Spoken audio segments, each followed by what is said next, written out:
આજે આપણે શીખીશું ગુણાકાર કરવા માટેની ટ્રીક।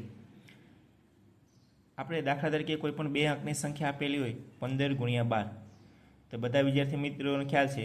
તો આપણે જોવાનું કે એમાંથી જે સંખ્યા હોય તે 10 જીરોની નજીક હોય તે સંખ્યા લેવાની। 12 આપેલા છે તો એને આપણે 10 + 2 લખી શકીએ। તો બધા વિદ્યાર્થી મિત્રોને ખ્યાલ છે કે 15 ગુણ્યા 10 એટલે 150 પ્લસ 15 દુ 30 એટલે જવાબ થશે 180।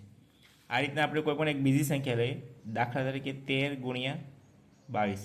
હવે આપણે જોવાનું કે 22 છે આપણે એને આ રીતના લખી શકશું 20 + 2।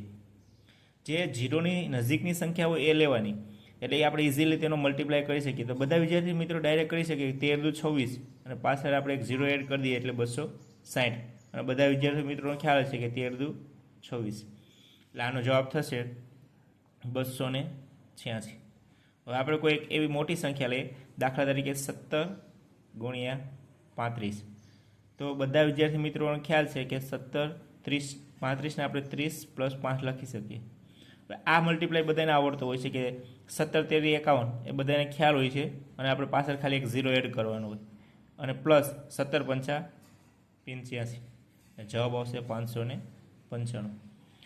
આ રીતના આપણે જ્યારે કોઈ પણ જીરોવાળી સંખ્યા નજીક લઈ એનો મલ્ટીપ્લાય કરી અને પ્લસ કરતા તેનો આપણે ગુણાકાર કરી શકશું બે અંકની સંખ્યા આપેલી હોય ત્યારે।